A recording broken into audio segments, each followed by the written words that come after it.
Welcome to Transition Talks, Business Exit and Retirement Strategies with Josh Ackerman.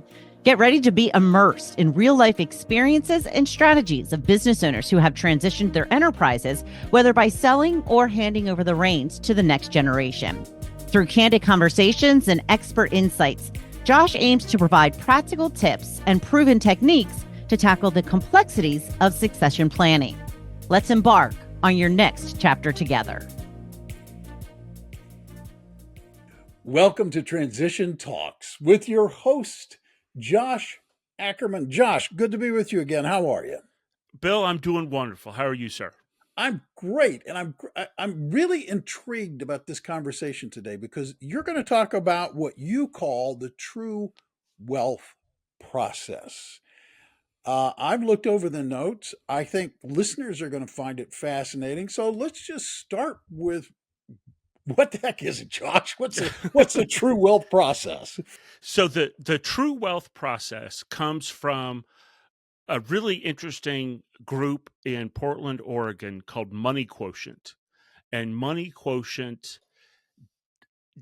has done and continues to do some really great research on how adults learn, how adults and people deal with money, how people articulate and clarify visions and values for themselves. So they've done a lot of research into how this process works, how the financial planning process works.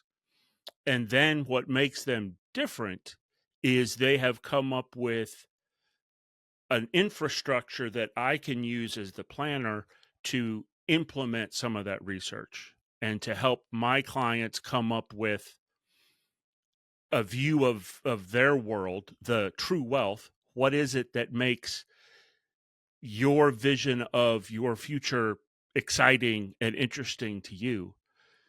And have the conversation about more things than just the money. I was just going to say, it sounds like you're going into the space of it's not all about numbers. I would agree. Yes, it's not all about numbers. Money Quotient is one of the pioneers in a movement that refers to itself as financial life planning, also referred to as financial planning done right. That explanation gets a little more heat from other planners. Yeah, But I bet it does. yeah, I bet it does. but the idea is that the real questions, the real power of the planning process is in helping the client clarify and articulate these are the things that matter the most to me. And with a couple, these are the things that matter the most to us. This is the life that we want to lead. This is how we want to spend our capital. Yeah. And capital in this sense is money, time, and energy. And so what are the things that would make you happy? And that's starting tomorrow. That isn't planning for the far off land of retirement when everything is perfect. That is these questions are going to continue to evolve because you're going to continue to change. Yeah. The things that you think are important are going to continue to change. So I thought today we would do kind of an overview. It's a 5-step process. We've got a document that we'll put in the show notes that will list out the 5 steps so you don't have to worry about taking notes. We'll simplify that for you. It's a graphic document too, right? Right. Yes. Yeah. There's a great graphic, and so then those who don't follow along or take notes well, that's right. Exactly. Everything's in the show notes, and it's visual too. Yes. Yes. With colors, even better. Exactly. So let's get better. started. What does this look like? Tell me about it. So we have a circle, and the circle is made up of the 5 steps, 5 stages. And the first stage is explore. And that would be at the top of the circle, center of the page. And the explore step is the meeting that we would have with a new prospective client, where we would talk about our process, how we do planning. The client would talk about the need that brought the client into us to begin with. In my experience, in order to motivate a client to turn off Netflix and put down their phone, something has to be bothering them. So there is an immediate need, and then there's the questions around, okay, should we take this further than just solving the immediate problem and try and bring some clarity to the rest of the process? So we have that conversation, and that's sometimes referred to as a fit meeting. Am I the guy that you want to work with to come up with these answers? Okay. Or do you think you'd be better served by somebody else? Let me ask you, it's a really quick aside there, and it's a short answer, but how important is that feeling of fitness? I think that is probably central to the entire process, for two reasons. One, the conversations we have in this process are extensive and fairly deep conversations. And if you aren't interested in that style of financial planning, if you would be more comfortable with a far more quantitative, analytical, numbers-driven planning process, there are some great planners out there that do that, and I'd be happy to make an introduction. And I have, in my experience, the worst thing I could do is somehow coerce someone into working with me who doesn't like the way I do planning. I will tell you from experience, a referral we got, these people would not have signed up if we had done the fit meeting then that we do now. Oh. And nobody, not the advisor nor the potential client, should feel weird, right, about saying, this is not what I want. 100%. 100%. Because it comes down to, I mean, at the very base level, your financial advisor presumably is controlling some majority of your life savings. Yeah. And one of the things that my father taught me when I started in the business was, at a very basic level, he said, our clients believe that we have their money in the desk drawer. Our clients believe that not that we physically have the money, but that emotionally the money's with Josh and Tom, and so it's safe. Well, if you don't trust Josh and Tom, you're never going to trust me enough to let down your guard enough to have some of these conversations. So the process would be ultimately useless and annoying. And that's a silly way to start a business relationship. Yeah, you don't need a business relationship that is either silly or annoying, as a matter of fact. That's right. So once you've explored, once you've had this initial meeting, this initial exploration, what's next? So the next stage is engage.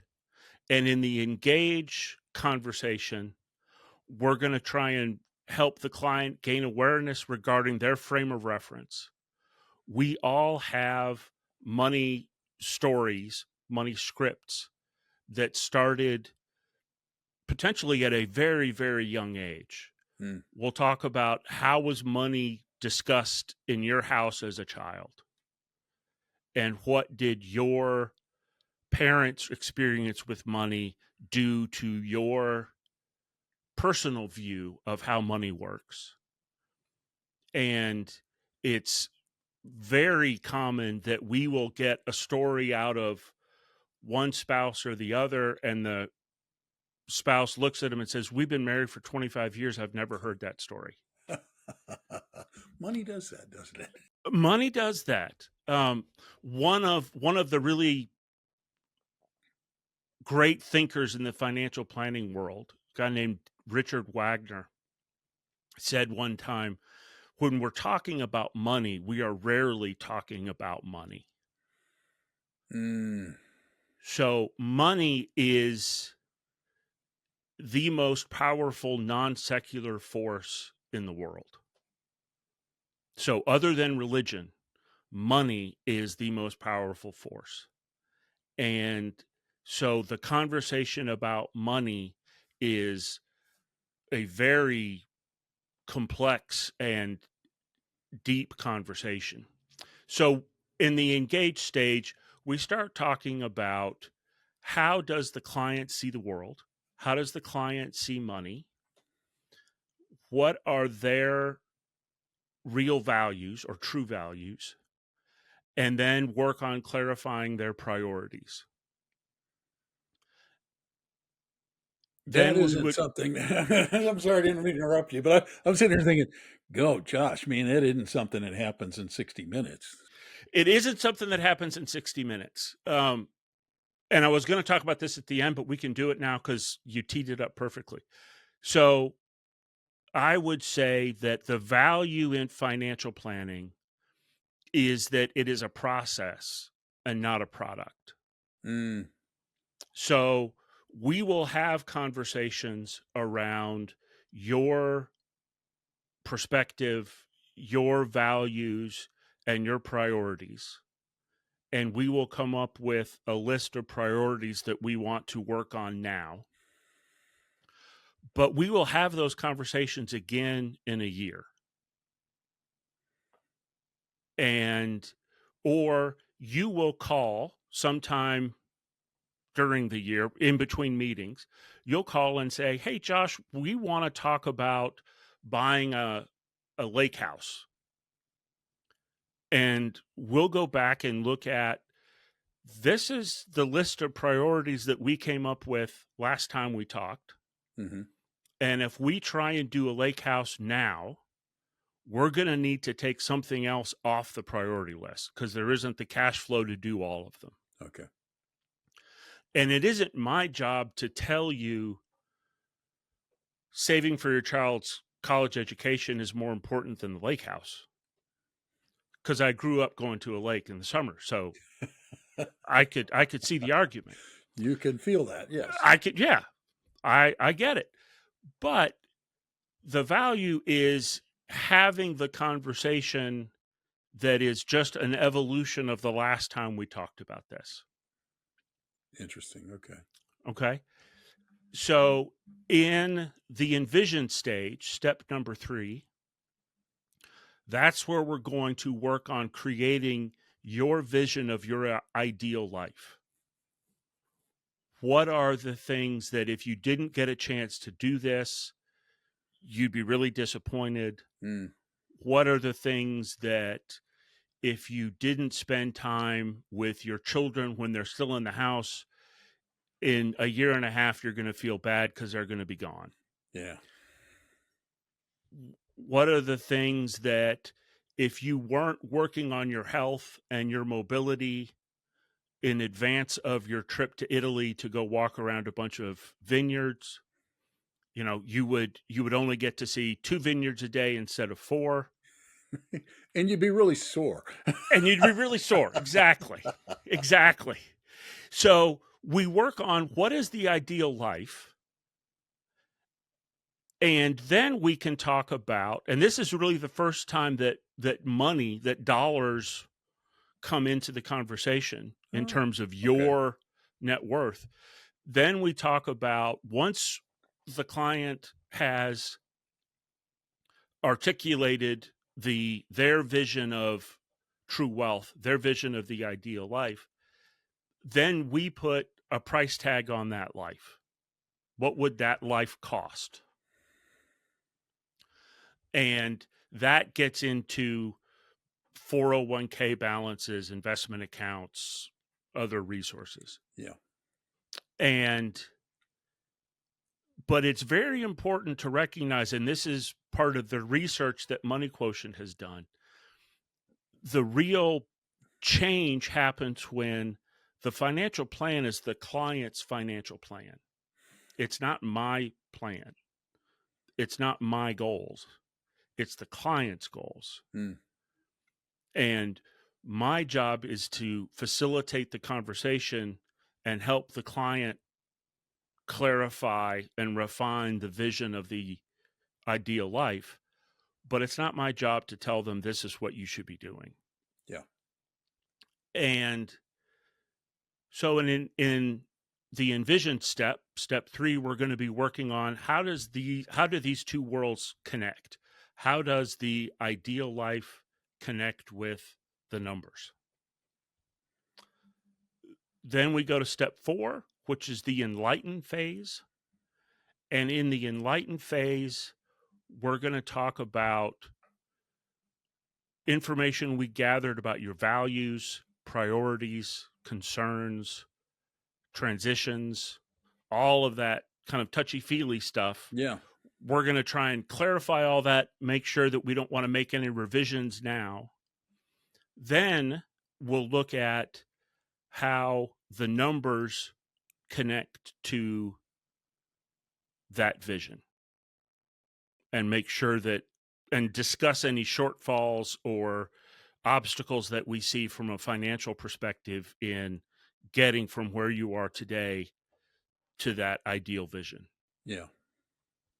And then the most important part would be the 5th step, which is empower. And in the empower step, we're going to monitor progress. So we're going to check in, and we're going to check in on things like, did you meet with the estate planning attorney to set up the wills and the trusts if they're needed? Did you make your quarterly payments on taxes? The nuts and bolts things. But that's also the conversations around, what are the goals? What are the things that we should be watching, and have those goals changed over time? And if one of the participants in this process is, as you know, the theme of the show, a family-owned business getting ready to transition, what is the owner going to do after they are no longer the boss? Yeah, you have mentioned that a couple of times already.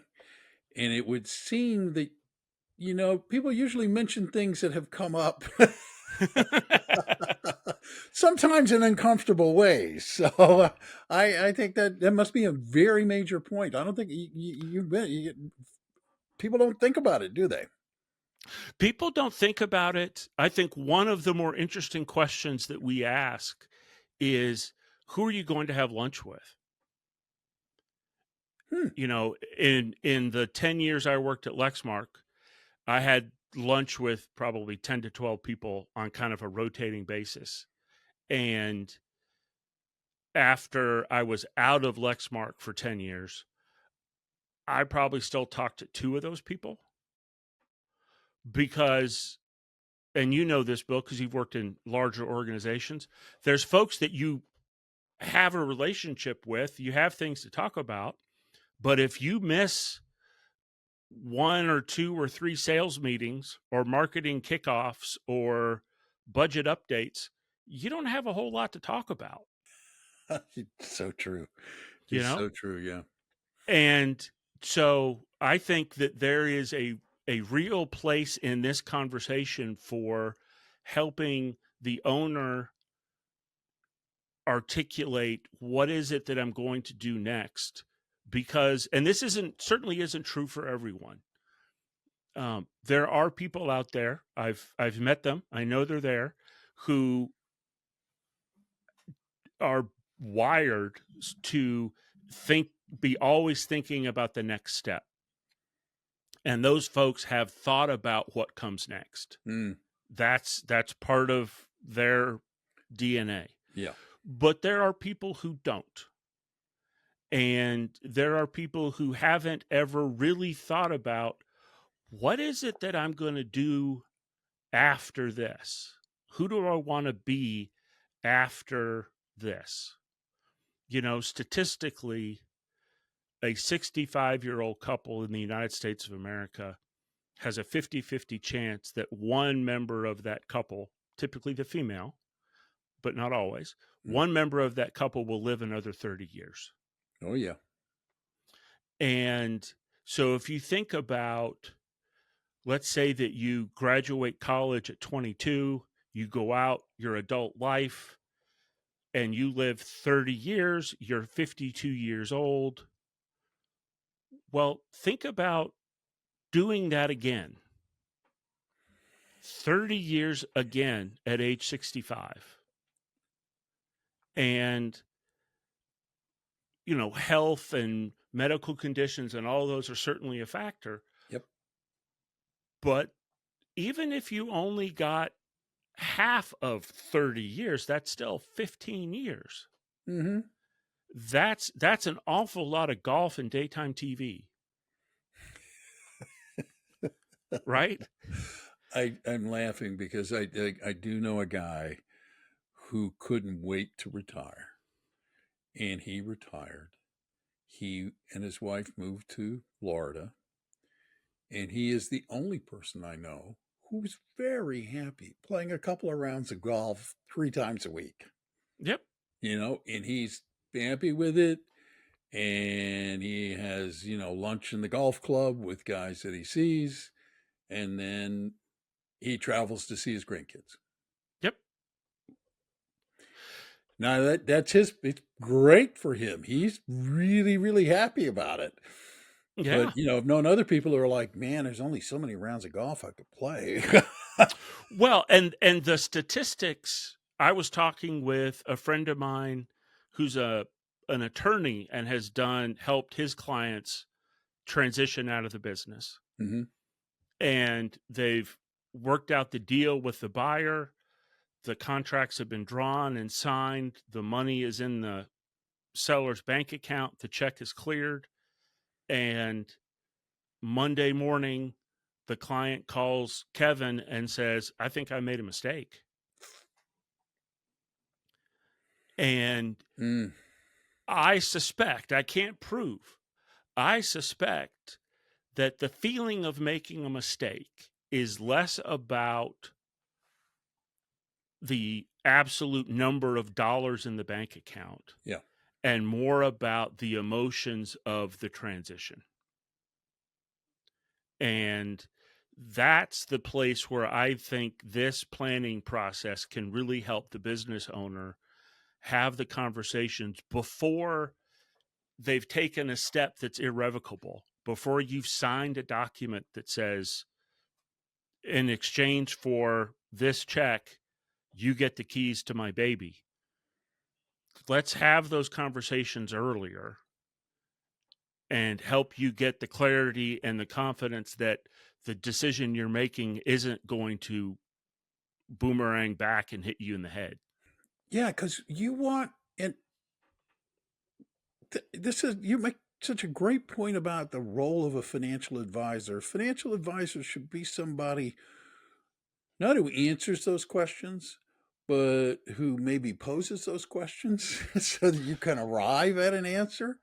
Because Yes. who wants to get to the end and never have thought about it and not know what to do?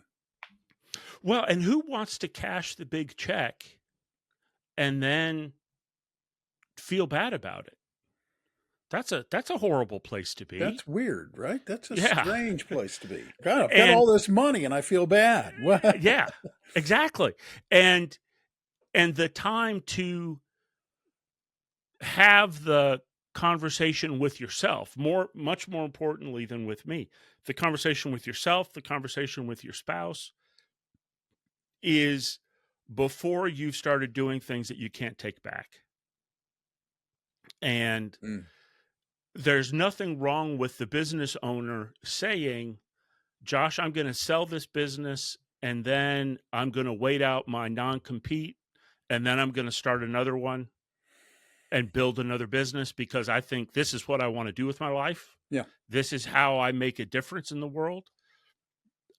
I am not, in fact, going to stop working. I think that makes a lot of sense, because that's the answer. We've got a client who's works in the heavy truck space, Okay. and he's in his early 70s and is closing the biggest deals of his life over the last 5 years. Wow. And he has told me, and I work with his son agrees, he's never going to stop. This is what he does.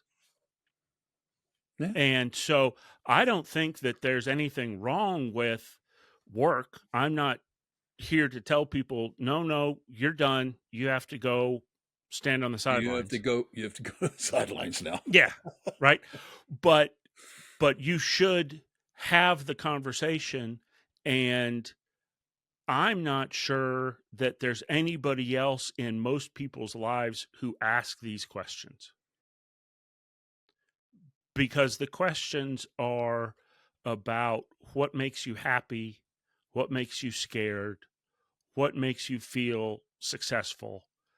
And those are questions that don't come up kind of in any other professional relationship.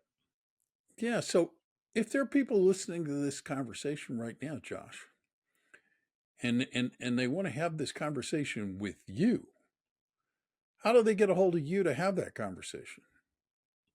Best way would be the website, contextfinancial.com. And all of my contact info is right there. And again, if you don't have a relationship with Josh and you have a conversation with him, it doesn't commit you for the rest of your life. That's right. That's right. Give him a call. I could talk to this man 6 or 7 hours a day, every day. So, and if you're listening to this podcast and you are not a subscriber yet, well, my only question for you is why not? Because this part's easy. Just reach out and hit the subscribe button.